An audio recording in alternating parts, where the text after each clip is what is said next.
Hello, in today's episode of Hack Your Hazcom, I have a great guest today with me, Anne DeMasi, and we're going to take an interesting walk through her career path in our profession that we all love and want to deep dive to. So, with me is Anne DeMasi. She began her industrial career in the laboratories of Rohm and Haas Company, where she spent 12 years as an analytical research group leader and senior research scientist in the Industrial Coatings Research Department.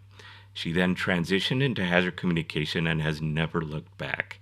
She was the global hazard communication manager at Chemtura and Lanxess for several years and is currently the global regulatory manager at Rio Tinto Lithium. And in this role, she is responsible for overall regulatory compliance, including GHS requirements in every country where such regulations exist. She's spent many years assisting companies in their efforts to automate SDS and label creation. She is presently active on the Society for Chemical Hazard Communication Exhibits Committee, and she was previously chair of the Program Committee and continues to serve as a member. Welcome aboard, Anne. So I love this that we're, taking a kind of a look back. I know you said you haven't looked back, but today's whole point is to really take a look back on the path you've taken. And, feel free to elaborate. We'll get into this as we talk. And so, how and why did you become a HazCom professional? So I would get what I would call a 7-year itch, right? So I have to step back a little bit before that, though. Mhm. So in between my graduate, undergraduate, and graduate studies, I was in biochemistry, right? So I Mhm. was a chemist, and I had an opportunity to do a summer internship at Rohm and Haas Company at the time, and I had actually wanted to work there right out of college and get a master's part time, but they had a freeze on hiring that year. So I went to graduate school instead because I knew I wanted to work there. Had the opportunity to have an internship, and what I was doing, I was in they called it home office in their headquarters, is I was in the file room with all the safety data sheet files, and the department was called Product Integrity, and the project was.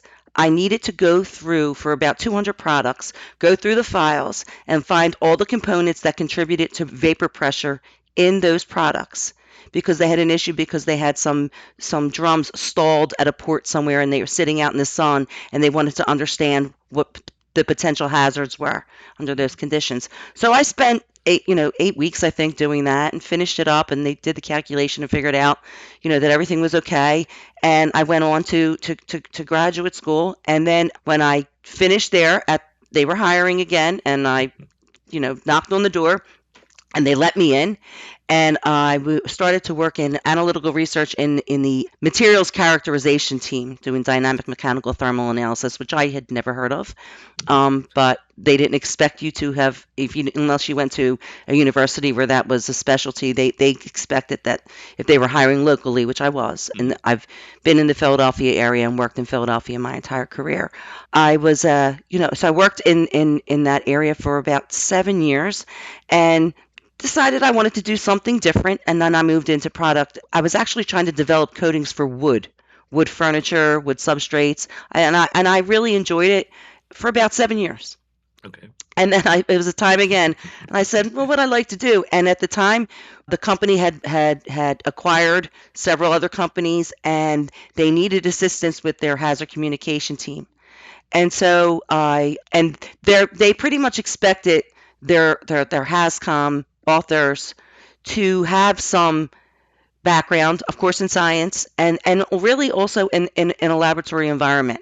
It was, and when I joined the team at the time, there were 5 of us. We were all pretty much the same, right? We all had that same background, and so that's how I got into it. When I do have to say, I will say that when I was leaving the lab, there were people there who said, "Why?" Right? Why would you do this? Mhm. We're having so much fun, and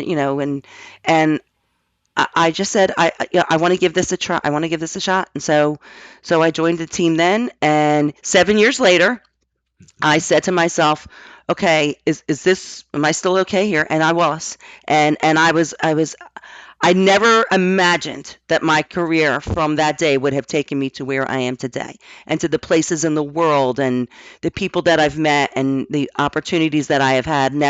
I could never have imagined it. So that's that's the a condensed version, of how I got here. And now what I did along the way, that's another story. But that's how I got here. And I don't and over the years, I've hired people, and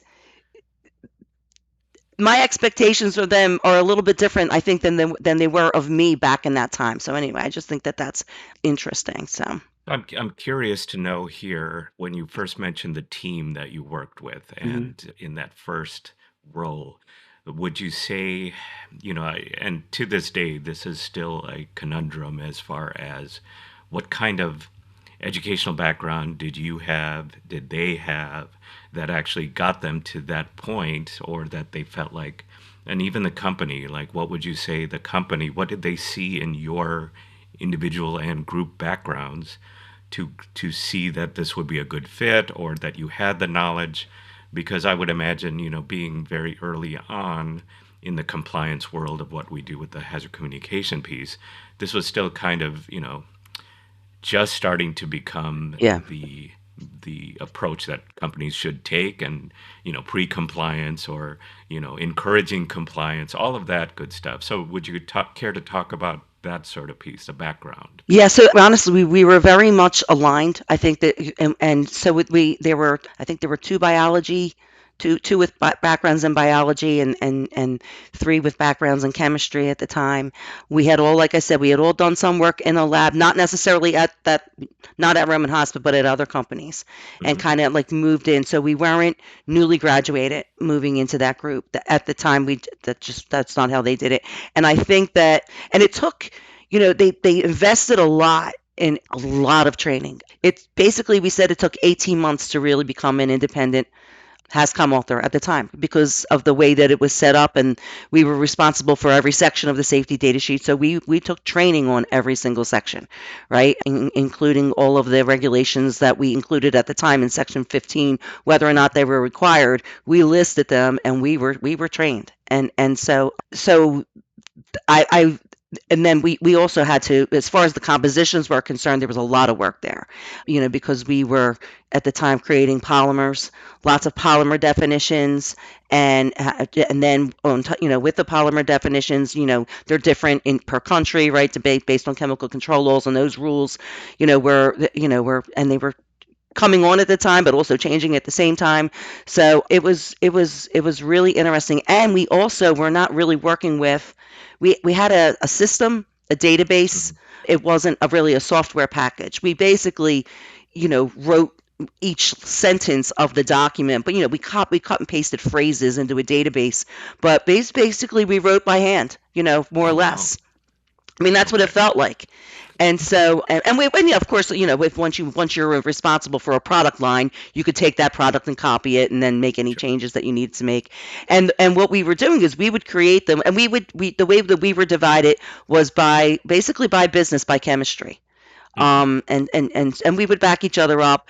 We had a lot of toxicology data at the time that was the company owned, and so it was a great resource, right? So we really had, we knew we understood the compositions well, and obviously the Fischem properties, no issues there, and we had a lot of tox data to back us up, in what we were doing. So it was lovely from a Hascom perspective. We really had everything that we needed. We didn't have the tools that we have today, right? And I'll talk more about how wonderful I think that GHS happened, right? I'm glad I had the opportunity before to really appreciate it.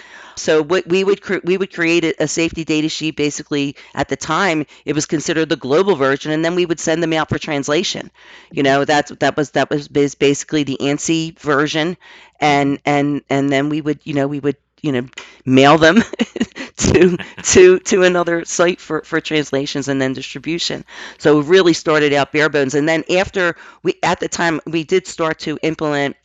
I won't talk about the specific softwares that I've used over the years because I don't know that that's the right thing to do, but I've worked with Sure. a few of them, Hmm. and so I once I really understood, what a safety data sheet and a product safety label needs to say, Mhm. then it was really a lot of fun to start to use the tools that were out there, actually helping some companies build their tools. Had spent a lot of time doing that and really enjoyed that. So once I understood it, then it was okay. Now I'm into the systems, and then but what's happened then over time, now you have these systems in place, but in my mind what's happening is that the regulations are just constantly coming on board or changing now, Mhm. so now it's how do you keep up? Sure. And then a curious thing, do you remember at the time, what was the job title that you had with that team of folks? Was it, I mean, I would imagine, was it SDS author No, or it was something? hazard communication specialist.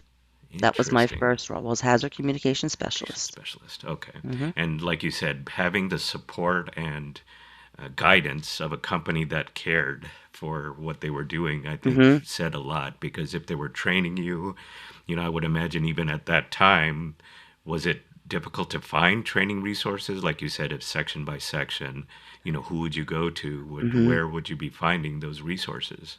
Yeah, I want to say that certain there's some were straightforward and some were not, right? Hmm. So, the Society for Hazard Communication was a source, but especially around section 15, and it was different, right? Because we didn't have the internet. So, Still with imagine books, that, hard right? copies. Yeah, Yes, sure. and yes. So, I remember those days. it's Yeah, I read. don't I now that I think back on it, I'm like, wait a minute, what? So you just would stuff would be mailed to you, right? Oh You yeah. would go to a conference and you would talk to people, and then they would send you brochures in the mail, and you would call them and they would come and visit your office and meet with you and explain and show you how things worked. So yeah, so that's how it was back, then. But they had, for me at that particular time, it wasn't a much. I was walking into a mature team, so a lot of those things were already in place, but as things changed, that's still how we had to operate. And then the other thing too that is interesting when you're with a company, or when mergers and acquisitions and those things happen, that really Hascom takes a big hit, in a Oh yeah. company when those things happen, and there's just so much work to be done. And like I said, back then it was manual, and it was different. Now with systems, of course, it's not. It's still difficult, but it's certainly gotten easier, I would say. Yeah, It yeah, was and back I to would, them.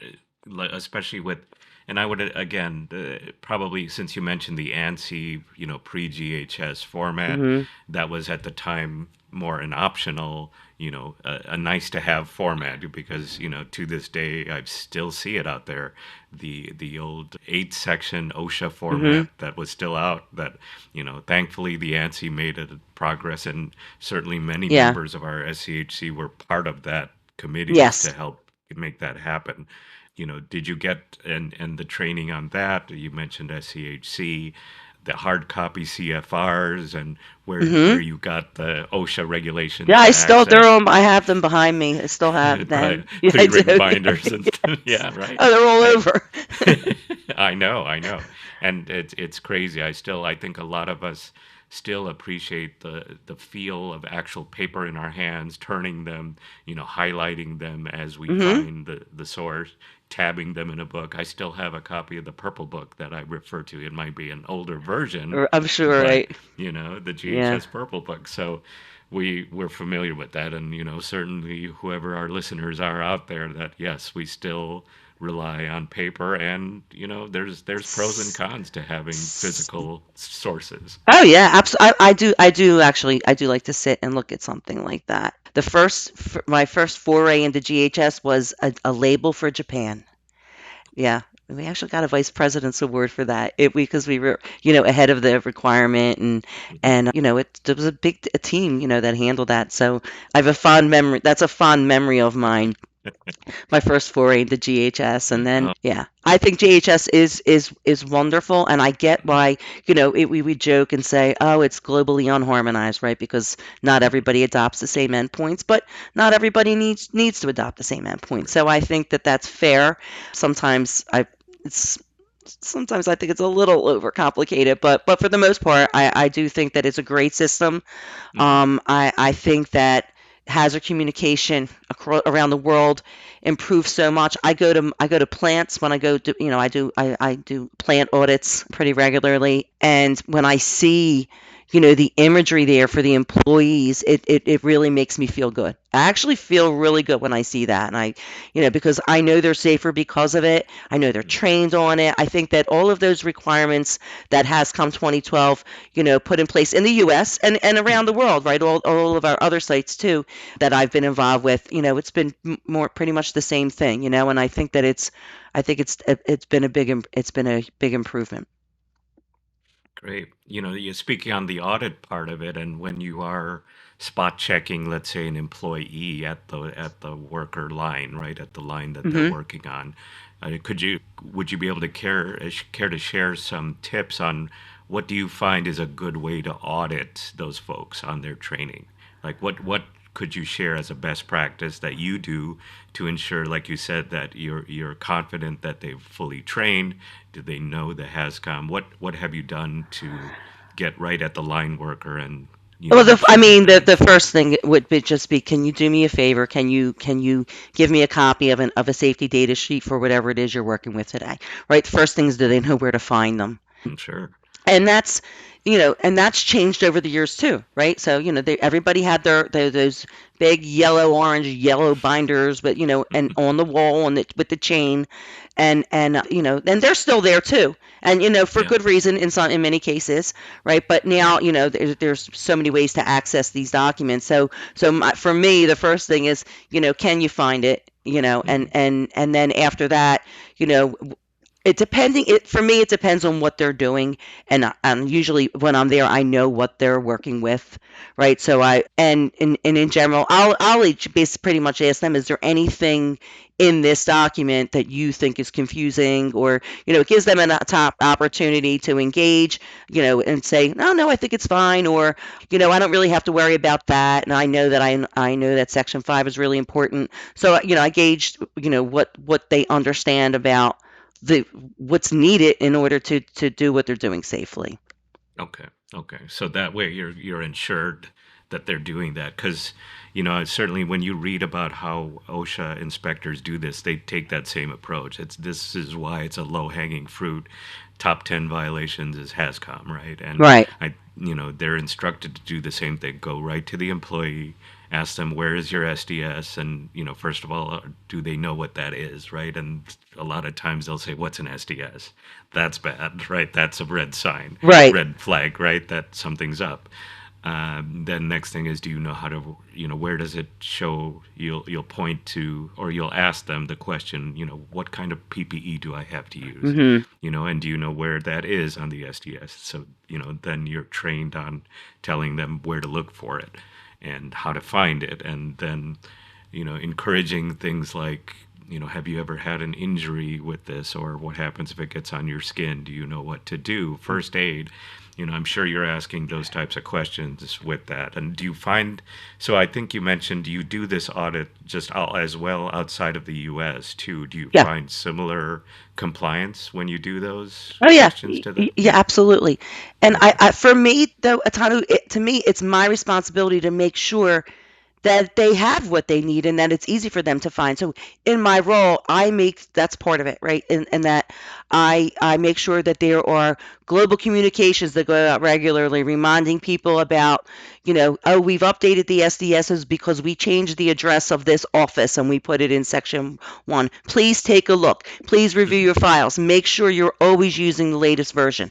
So I'll make sure that once or twice a year those global communications go out. I do know that with, and everywhere I've been, honestly, I've worked for great companies, and I can say this across the board.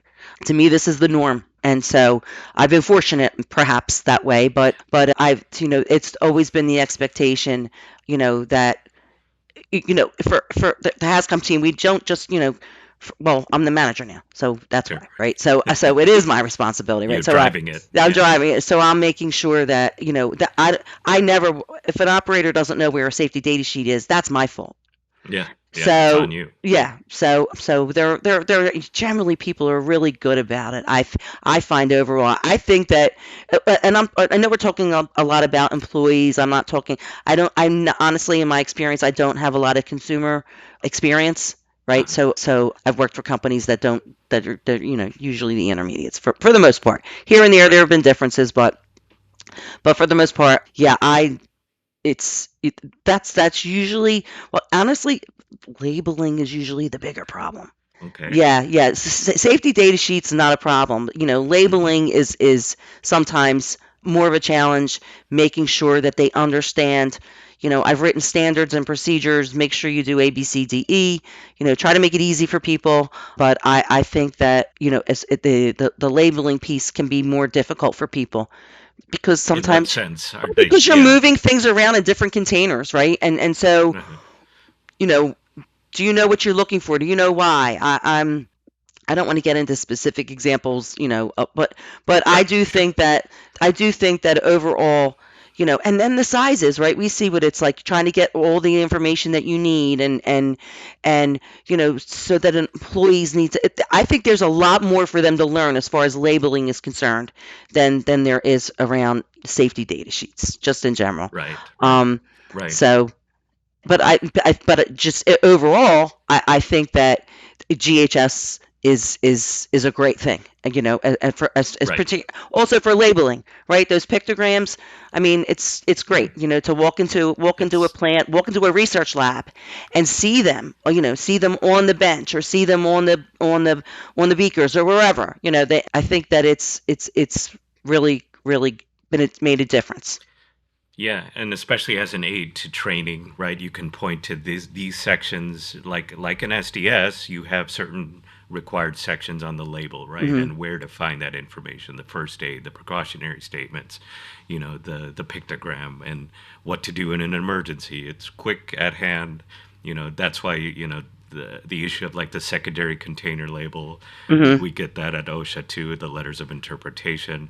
What happens if you only put, you get this, and the label might say Mountain Dew or Coca-Cola, and are they using the right thing, and Right. or using a food container to hold chemicals, and what happens on the next shift, and all those things. But I think we got away That's from them. Isn't that, it's Chemical scary stuff? storage is a big one too, Yeah.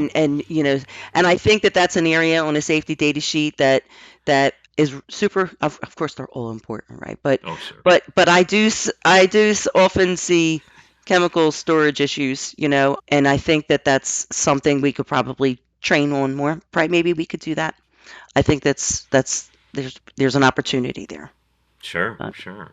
Well, great. Now, going back to your path on the careers, would you say you made the right decision, and would you do it again if you had another, if you're back at the beginning of your path on the way as?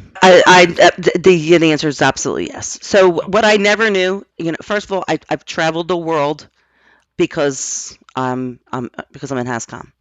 Okay. And so, and it's not even just being a manager, right? Before I was a manager, I was traveling the world too. Our teams come together, and it's now, it's, at least in my experience, it's a global effort, and we all need to work together, our teams, and get out there and visit the sites and talk to people. So I probably wouldn't have done as much of that if I were in the lab, right? Hmm. When I was in the lab, I did obviously, visit sites from time to time, but now it's just a part of my job, and I Sure. enjoy that. Right, so it helps because I've gotten good at it. Because sometimes, so travel isn't as fun as it used to be sometimes. So it's, you learn how to be adept and make it easy and straightforward. And so I enjoy that. I enjoy also, obviously, the feel good part of it, right? It just feels good to know that you're, at least for the Hascom piece, I have other hats that I'm wearing Responsibilities. too now. Yeah. Yeah, but the Hascom piece, you can't help but feel good about what you're doing.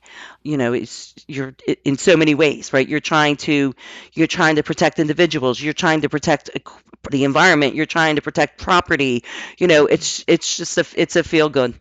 So that's I would I'm pre- and when I tell people what I do, they smile. right? And I think, and I like that. I guess I'm a happy kind of person, right? I like people to be happy and having fun, and so it's a great icebreaker, no matter where I go. I'm like, what do you do? Oh, well, I'm a chemist. Well, then, but this is what I really do. And then it's like, wait, what? What is that? So so I enjoy that too. Yeah, and I would imagine it gets easier to talk for people outside of our profession. Maybe you're at a dinner party somewhere and Hmm. somebody asks, what does it mean to be OSHA compliant or Right. compliant to, standards, and where the rubber meets the road, you have this story to tell, right? Yeah. So Yeah. great, great.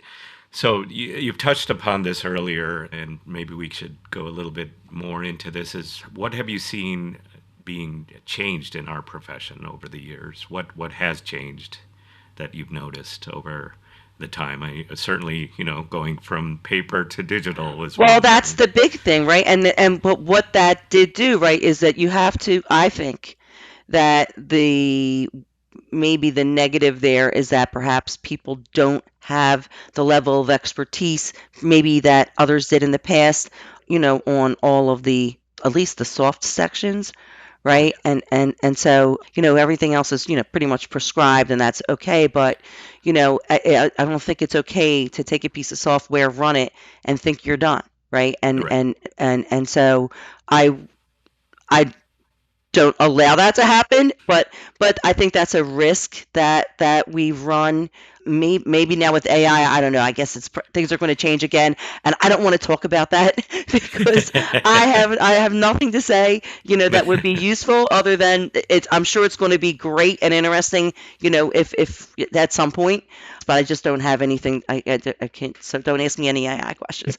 But But the, if I one great point here I think to raise is over the years, we've all become human subject matter experts, right? And I mhm, don't think, personally, regardless of where the electronic and the AI and that goes, there should always be right. a subject matter expert checking on this, being the resource that you go to double check. If what we're seeing even in the school education level, teachers are trying to incorporate AI into their syllabus, but what they're doing now is it's being used as a way of critical thinking. Right. So they'll maybe assign a homework saying, saying, show us the just a what happened, who are our presidents of the US, and let's spit out the answer, the AI, but they're going to ask the student to say, okay, poke holes into Yeah, this. how do you Why know is it that's wrong? right? Why is it right? So I would imagine that's still the case. Yeah, Even at the software stages of where we're at, you're always going to need a QA, QC check of the right. output, right? Are the 16 sections of the SDS outputted correctly? What are they saying? What is is the data right based on the mixture that you used and was Mhm. it classified correctly, right? I'm hoping one day we never get out of that, but that is a trend out there to replace that human element with something else. But Yeah, and what you just made me think of the fact that, it's still not it's there's still that gray area, right? And y- y- it should be, you would think it would just be straightforward, to classify something, this is what it is. But it's not, that's not always the case. And right, one of the challenges I think that we have today is we have more data than ever anywhere yes, to mire or muddle through. And how do you know you're using the right information? correct, And that is, for me, honestly, that's been a pretty big challenge, I would say, more so than anything else, right? Besides, the other, the changes in regulations, or this got added to a list and now I need to, do this, and Prop 65 wants to, it needs to look like this now. right, And, right. and in Europe, this needs to be the font size on the label. And by the way, it needs to be this font now. And so those changes keep you busy, right? Sure, So they keep you busy, but you know how to manage them, right? This is, yeah, but for me, it's the decision making comes down to, what about this piece of data? Why am I using this, right? right, And what's changed? And at one point, I had a team that I put together, where we literally met, once a month, and we would take just a list of cast numbers and really dig in and figure out, like, okay, this is the classification, the mandatory classification in China. This is the suggested classification in Korea. This is the mandatory classification in Europe. All right, what does this look like? Like, what is it? This is in our product now. What are we going to tell people, right? Right. We know what we need to say by law, and we're going to follow the laws, and that's one thing. But the tentacles reach out into the rest of the information that you're providing. And what do I say here versus there? Sometimes it doesn't make sense. So Exactly. that for me has been I A enjoy the challenge. challenge, right? But it's, Yeah. some days you're like, what did I say last month? You know, so I Right. find And myself doing that that goes, sometimes. yeah, and it goes to the fact that where a lot of this is manufactured judgment, right? And do you feel confident? I like to tell, my clients that I work with is, yeah, the data is out there. I'm sure you'll be able to find something that justifies your data, but you better keep that, in your files because somebody Hmm. may ask you, how did you derive that? Hmm. You do the homework, you better justify how you got to that answer because on the line and whoever's listed in section 1 manufacturer name, that's ultimately who's Right. responsible, right? That's in earlier days when I was doing hazardous waste management, I had to sign waste manifests. And in school I This. learned when you sign those things, we call that the designated jailee, right? He's the Yeah. person that goes to jail. I'm so glad you mentioned waste, because I think that's something that I often have to deal with. We found this drum somewhere in somebody's garage, you know, and then I'm like, Inspector Clouseau, trying to figure out, you know, how to track this down. But it's also really another, I think, critical piece of Hascom that we, I think, should talk more about sometimes. When we talk about classifications all the time, and everybody, Yeah, wants to be sure. sure that they know how to classify, but I think it's equally as important to understand, product stewardship, right, cradle to grave, what's happening with that stuff, and how are you helping in that process? Because Right. I see a lot of follow regional regulations, right? And that's fine. That's because that's what you have to do. But I Definitely. think that understanding that, and I have to tell you, for me, I get a lot of questions about waste.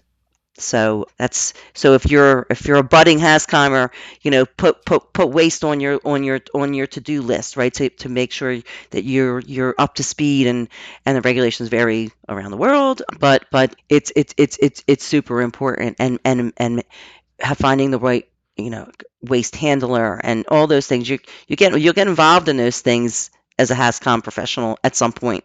So, but, And I'm that's, glad you yeah, mentioned that, again, Atano. good. I'm glad because you're right. I didn't originally get into this either with a direct path. There is no real degree out there Hmm. in hazard communication, right? And in fact, I was trained as an environmental professional. My Hmm. background is hazardous waste. And, I can see where one of the first things a waste hauler looks at, when they're developing their waste profile is, do you have an SDS for that Hmm. component? For that whatever's in the drum, and you hope that that SDS is reliable, right? And Hmm. people like us writing those SDSs, that's one of the first things they're going to look at. And how is it disposed of as a waste? Did that get worked at? But eventually it has to be tested because you don't know, like you Right. said, if the drum is out in the middle of the woods somewhere getting exposed to hot and Hmm. cold and it's bulging, don't know Hmm. what's happening. So very important. I think that's the key. Like if I'm going to pursue a degree out there, and maybe you're going to tell us further, is when you see new employees that you are potentially hiring into your team, what are you looking for in their background to make them know that part of their work is reliably creating these hazard communication documents? We know what should they be having in their background that we could develop over time, or like you when you first started, that the company knew that they had something in them, like a gem, right? Or maybe a piece of Yeah. coal to get create the gem that you are today. What So are you it's looking for? yeah. So a background in science, and usually I'm not very particular about that. Depends on it depends on the company and the role. Sometimes environmental background might be better. I want to excuse me one second. Sure. Excuse me. But analytical skills and an interest in safety. When I was in the lab, I was the one who would say, "Wait, this doesn't feel safe." It's just I just felt that way about things. I'm dragging this, cylinder down the hallway. How should I be doing this differently?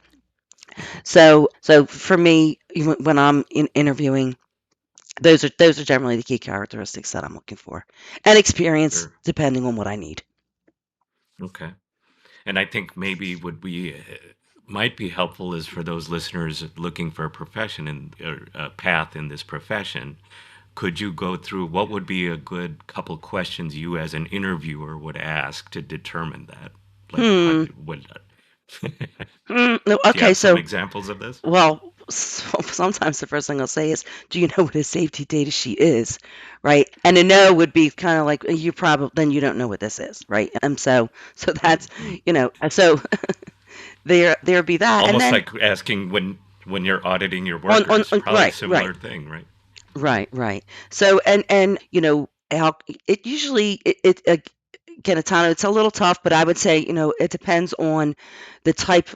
Like for instance, I had to hire somebody specific for a role in Asia. So Uh-huh. I had specific needs. I was looking for some regulatory experience, related to that. In addition, it didn't necessarily have to be Hazcom, even though this actually yeah, I'm willing to teach that, but sometimes again, it depends.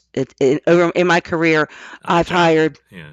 I've hired, I hired several students from Drexel University. They were in the co-op program there, Hmm. and they were, biomedical engineers, and this was their co-op experience, and they would.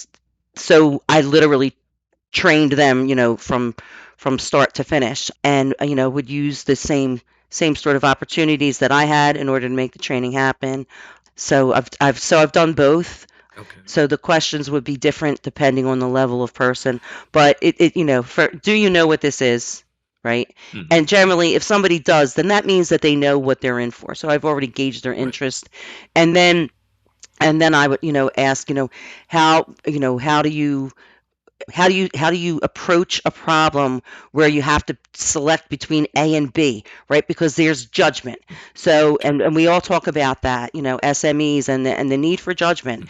And there is quite a bit of that, I think, in the Hascom arena. And so I think that's I definitely would want to hear from a potential employee, how would they approach a problem like that.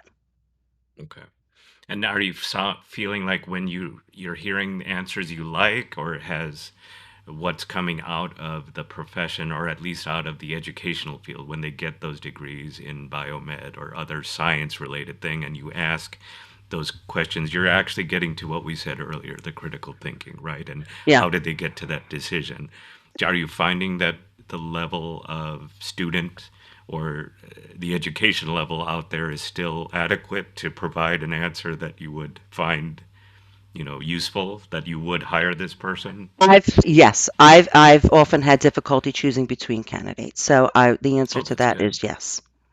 Okay, so solid candidates are still coming Yes. to you out there, Yes. so that's good. That must mean that our profession, or at least the the path to that, again, going back to SCHC and It's what we still do, solid. Hmm. it's still solid, right? That's the piece. We want to mentor new professionals. We want to get interest in our profession. And how do you do it when there isn't necessarily, like we said, a degree in this, and what are you finding? So that's good. It's good to hear that anyone looking into this profession should have, these tools in their belt Hmm. before they start interviewing. Good. Good to hear. And now, with that, I think a lot of what we do is managing the change that we see. What tips would you give, and what is your approach to managing change? My approach to managing change is super methodical because I've seen what happens when you don't do it, right? So you get fined. There's bad things that happen when you don't manage change properly. So I've actually in the last few companies that I've worked for, made sure that they've implemented what I call a regulatory management of change process. So plants often have management of change, right? If you're switching out a part, they call it, their MOC programs. Well, as part Mm, of that program, they can do it. There's a drop down for regulatory. And so I literally walk through, we'll establish a process. We're like, okay, there's a new classification. Here's what we need to do, right? And you have to go through, of course, creating the SDSs and labels, but you need to communicate it, right? So before you, mhm, communicate it across the supply chain. So I've developed, workflows to make sure that the entire supply chain is involved in, what's changing. Obviously, if it's not significant, we don't do this, but we do still notify. But I think that it's definitely been a huge benefit. First of all, to my sanity, when something like that changes, it's I think it's great to make sure that you have some sort of process in place, depending on the type of organization that you're working in. But you need to tell sales what's happening, right? You need to the people who are taking orders from customers. It's better that the customer knows in advance before it shows up with a different label on it than it had the last time it showed up. That's not good customer. That's not a good relationship, right? So sure. so I use, I follow a pretty, it's not, and it's not overly complicated. It can be, a 10 to 18 step process to make sure that you really got it nailed down from start to finish. But throughout each part of the communication chain, it's the communication, right? That's important. Checking, okay, this Right. has changed. Do I need to talk to the guys, at the plant, or the ladies, the girls, about PPE now? This is changing. Do we need to address that? Probably not, but we might. Let's look at it. Sure. That's again. I mean, I Part enjoy of the doing it, approach. but it's Yeah. part of the approach. Yeah, Hmm. yeah, yeah. Yeah, yeah. And I would think with that, because you're dealing with so many stakeholders, and we'll have a series upcoming on product stewardship and all the stakeholders Hmm. involved. Do you run into conflicts or difficult conversations? You mentioned the customer getting a wrong container label, or not expect the expectation being different than what they had in mind when they purchased. What do you do in those situations with the I mean, you difficult do your best, right, conversations? to placate them. Usually, my first experience and why I initiated this type of process in the first place was that we had material that was in a warehouse in Brazil, and it had been sitting Mm, there. It had been sitting there for X amount of time, and so and the change happened, while it was sitting there, and then so that was the fine at the time. This was a long yeah, time ago, sure. but I think that you know the people, as like you said, good product stewards. It's Mhm. I think it's just, even I think you should honestly manage any change like that. You're right. If you're going to Mhm. change something that's going to affect someone somehow and they need to do something different, you should have a good process for when that happens. So I Right, think, getting them in the loop. Yeah. yeah, yeah. And but having this kind of process in place for many, many years now has certainly made my life easier, and people appreciate it.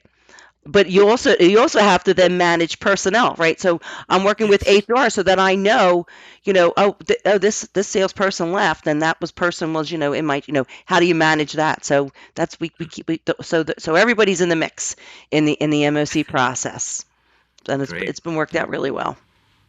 I'm glad to hear. Yeah, no, these are all part of, good business practices, right, in the end. So I'm glad, over the years, I think your path has taken you to this, where you are today. And, professionals in our field are thankful for people like you, because Well, this thank you. is what keeps everyone safe. Yeah, you too. Go ahead. You too. And I think I think that every time I interact with, whether it's at ChemCon or SCHC or any kind of, conference that I attend, you always find nice, hardworking, positive people, and we all seem to want to help each other. And Yes. I really mean that. I've always felt that way. People get up at microphones and they tell you everything, that ever happened. Oh, this is how I solved that problem. It's a really nice environment. That's probably not the best word for it, but The profession itself is nice, and I find that people that are drawn to it tend to be very, sharing and Yeah, generous with their information, and good right. experiences and bad experiences, and so Oh yeah. so it's been so I've never looked back. And that's why I'm thankful that you are my guest today because, again, I share in the approach that we take. I started this podcast because of that. I think It's been actually for that's me as really I well. want to talk to you sometime about that, because I think this is awesome that you've done this. I think there's Oh, a need thank for you. this, and you filled it. So kudos to you for that. And I think you're the right person to do it too. So I so I appreciate appreciate that. that. No, Yeah. it's I do. Gentlemen, I don't lie, right? Man tells it like it is, right, most of the time. So You so are too kind, too kind. And let's end off here on an interesting note. Here is, we face challenges in our world today. What would you see today as the greatest challenge? It doesn't have to be one; it could be a few, but probably what are oh, some of the greatest challenges for our I Hazcom professionals I, today? th- I again, I think it's managing the plethora of information that's out there.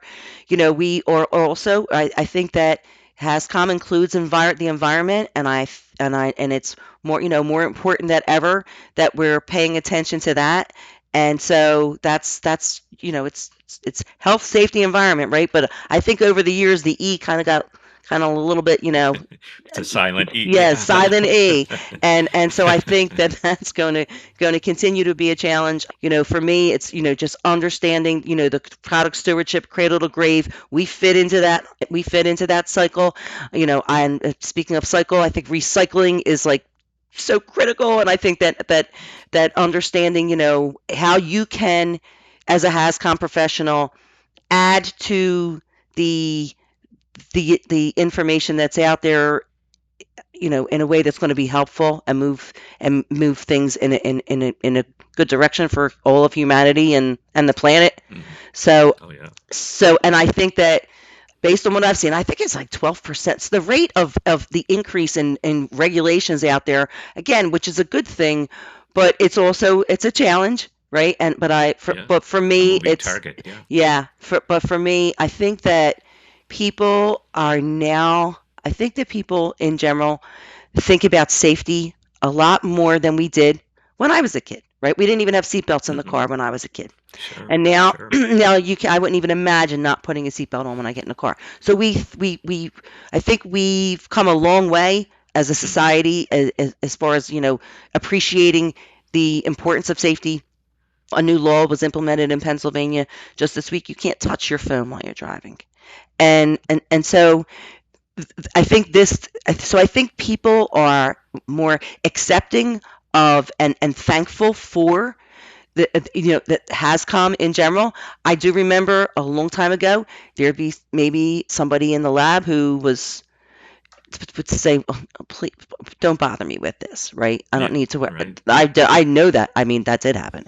So you don't see that anymore, in my view. And I think the world is that way in general. So I think I think so. Therefore, right now, if we're going to be safer, we're going to be better. Let's just make sure that we are making decisions based on like when all else fails, bring data, right? And so manage your data, right? And like you mentioned earlier, make sure you know what you're making a decision on and why, right? Oh, here's the Yeah. value. Well, why did you choose that one? So I think Justify it. it's Yeah. yeah, yeah. So anyway, Well, great, great. Yeah, I mean, the challenge is there, and I think at the heart of this is pursue science wherever you can. Science is really the driving factor. We should still believe in science, and the experimental features of what makes science science, so we get data that is useful. yes. And because science is changing, we're going to get new updated science. We get new updated regulations, like you said. So I think anyone out there considering this profession, know that science is still important. We should have that. Like you mentioned, the people you're hiring should have at least some science in their background for what we do. So I would say that's another, challenge that we have is making sure science is still something that's pursued. Hmm. I I mean, one of my background is I'm a school board president at one Mhm. time, so I see that education is important, and we should still continue to have that. The right critical thinking, it leads to good judgments again, and ultimately good judgments lead to safe society, safe Mhm. employees. Everything we do in this profession. So I agree with you. These challenges are out there, but they can be overcome. And having one guest like you at a time, bringing this to us in this space is our way of contributing to that. There So you go. I want to thank you again, You're Anne, for welcome. joining us today, and appreciate your time. We'd love to have you on again. I can see some future great topics just coming out of today's discussion. So please do accept our invitation down the road when we have you on for some interesting topics as we take our continuing deep dive in this world of hacking your Hazcom. There So you go. have a Thank you, great time. Atanu. It was I wonderful appreciate. talking to you. It was this was easy and it was fun. So Great. thanks for asking. I'm glad to hear it. Thank you, Anne. You take care. Thanks. Bye bye. And